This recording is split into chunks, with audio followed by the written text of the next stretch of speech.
Anita Hill grew up on a farm in Oklahoma as the youngest of 13 children. She graduated from Oklahoma State University and received her JD from Yale Law School. Starting her career in Washington, D.C., she worked in a private practice as well as the Education Department and Equal Employment Opportunity Commission. In 1989, she was the first African American tenured at the University of Oklahoma College of Law. Currently, she teaches courses on gender, race, policy, and law at Brandeis University and serves as counsel to the law firm of Cohen, Milstein, Sellers, and Toll, where she advises on class action discrimination lawsuits. Professor Hill leads the Hollywood Commission, working with the entertainment industry companies and unions to eradicate harassment, discrimination, and power abuse. She serves on the boards of several nonprofit organizations and has authored a variety of publications, offered television and radio commentary, and presented to hundreds of audiences around the globe, including this one today. Her book, Believing, has been described as a new manifesto about the origins and course of gender violence in our society. It's a combination of memoir, personal accounts, law, and social analysis, and a powerful call to arms from one of our most prominent and poised survivors. It was the winner of the 2022 ABA Silver Gavel Award for Books, and it is my very great honor to introduce you all to Anita Hill. Thank you, Spencer, for that introduction. I just want to start by giving a bit more detail or nuance about my background and my education, my early education. Spencer mentioned that I grew up on a farm in Oklahoma. Precisely, that was a farm located in Okmulgee County, Oklahoma, on Muskogee Creek tribal land. Unfortunately, in our school system, we learned very little about the Muskogee tribe. We knew they existed because they were living with us. But unfortunately, we gave little thought in our school and during my education about how the Muskogees had come to be moved to Oklahoma and losing land in southeast part of the country, and then moving to Oklahoma and losing land that was promised to them there. The farm was also about 60 miles south of Tulsa, Oklahoma, and the site of the Tulsa Race Massacre in 1921. Massive destruction of the Black community known as Greenwood occurred in that massacre. During that massacre, homes were destroyed, businesses, churches, entire community. Yet that event went unacknowledged in during my education. It was never in our Oklahoma history books or any place else. And even on the 100th anniversary of the event, very few people within the state knew that the event had ever happened and that people had been entirely displaced, a community had been displaced, and wealth and community were lost. What I've learned over the course of my year, I'll fast forward to where I am now after about 40 years in academia. What I've learned is that we have a hard time as a society facing the truth about the harm that is done even to people in our own families, in our own neighborhoods and communities, certainly, and even in our workplaces. And so what we do is we create myths to explain injustices. We create myths to explain the inequalities that result from injustices. And then we know that those inequalities can be transferred from generation to generation. Yet we still hold on to the myths. In terms of the Muskogee tribe, I consider them as my neighbors, but I wondered if we had known more about our neighbors and what they had suffered. If we had known more, I believe that we might have proposed reparations, that we might have looked for ways to enhance tribal sovereignty and restore traditions that were lost when land was lost. If we had known more about the Tulsa Race Massacre, we might have located the people who had fled Tulsa fearing their lives, if we would have known more and maybe found the graves of the hundreds of people who have been reported to be dead, we might have, in fact, rebuilt Greenwood in Tulsa and certainly reunited families. I say that to say is by way of introduction to where we are now. Colonialism, slavery, racism, sexism all continue to be issues in this country, and none more so prominent than the issue of gender-based violence. Nearly 5 years after the Me Too movement and 19 million tweets, we have only begun to explore and expose the depth and the harm of gender-based violence. Instead, what we have are myths. We use myths to explain the problem. We say that it's not so bad, or maybe that there are only a few bad apples that we have to contend with. If we can just put them in jail, everything will be okay. And even worse, we often say that victims deserve what happens to them. So I wrote Believing because I believe if we know more, I believe that if we know more, that we will do better. That it doesn't have to be everyone doing better, that it just needs to be a few of us who are committed to doing better.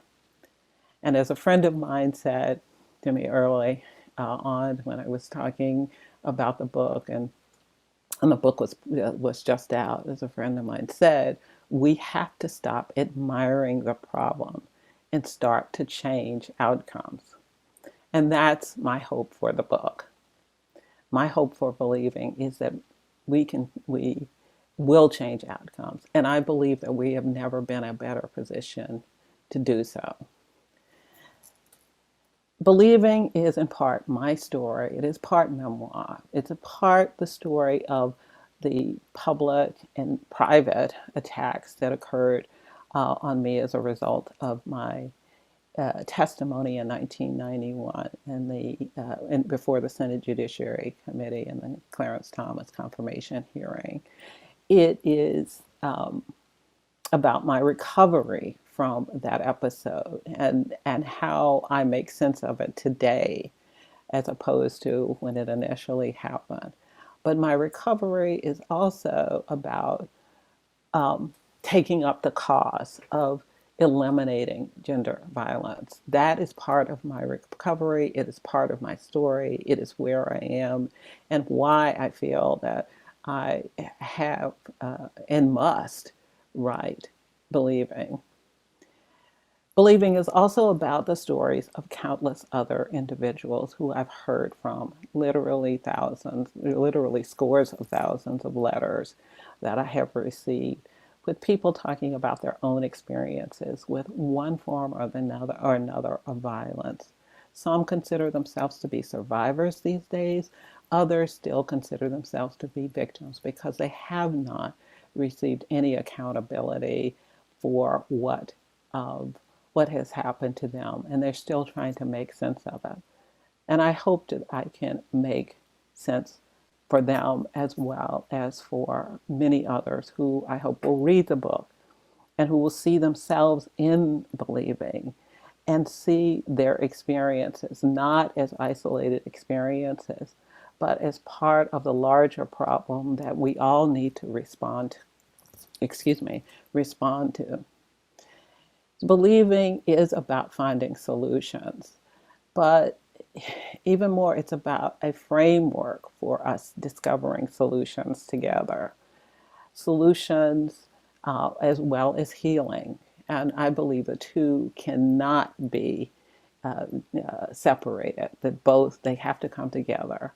It's about finding and making systemic change. It's about finding institutional and making institutional change. It's about making cultural change.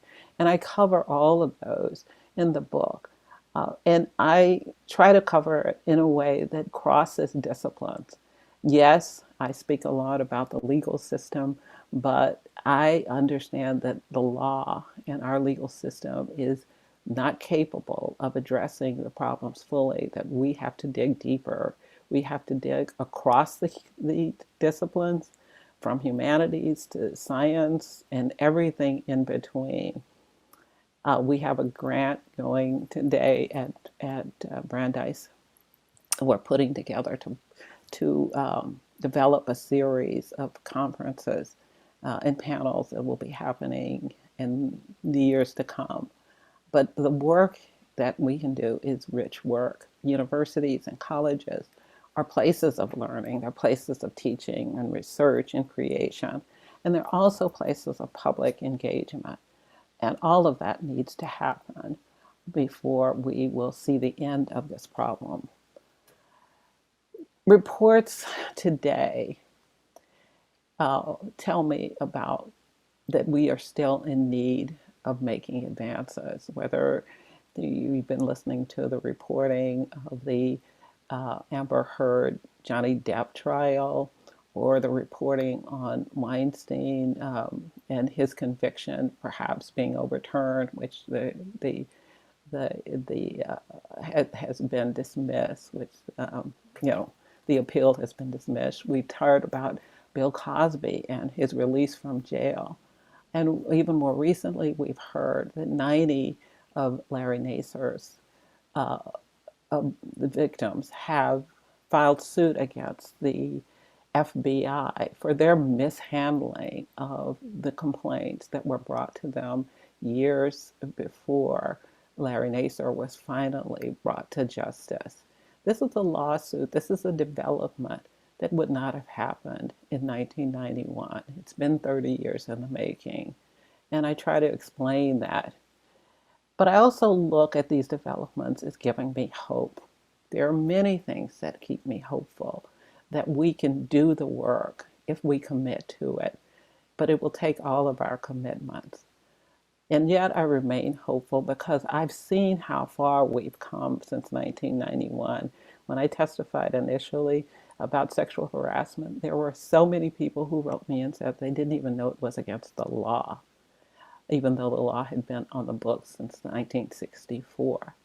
So we are evolving, and I'm hopeful that believing will help us evolve even farther. I'm also hopeful because I've seen over the past few months, and even during the time I was writing the book, that we are moving toward trying to prevent the problem, not simply settling for setting up processes to help people once the problem has already happened. Gender-based violence is complex. It involves a whole range of behaviors, and I talk about them from sexual assault and rape to harassment to stalking to family and intimate partner violence. Prevention really is needed to address all of those, and so in the solutions are not going to be simple; they're going to be complex. Other things that give me hope are these. One, small things, personal things. I received a letter recently from a young physician who I had babysat when he was 10 years old as a favor to his parents. He wrote me a letter talking about his practice and how he had been trained to see that he should identify people who have been victims of violence and should consider that in his treatment of them. But he didn't know how to identify them, and he said that believing has helped him do so. And I'm really proud of that because it gives me a sense that there is a practical use for this work. But I am also very encouraged by my students. I have the privilege of teaching students in a school of policy, and they are eager and ready, and they're ready for change. They want it to happen, and they want to be part of that change.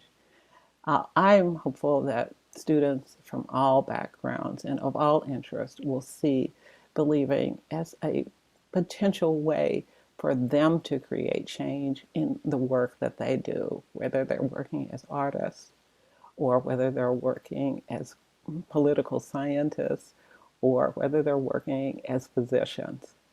All of these and even more are potential opportunities for us to address this issue. I think that we are all ready for change, and I'm happy to be part of that conversation. And I hope that you will take a look at believing and be a part of that conversation as well. Thank you.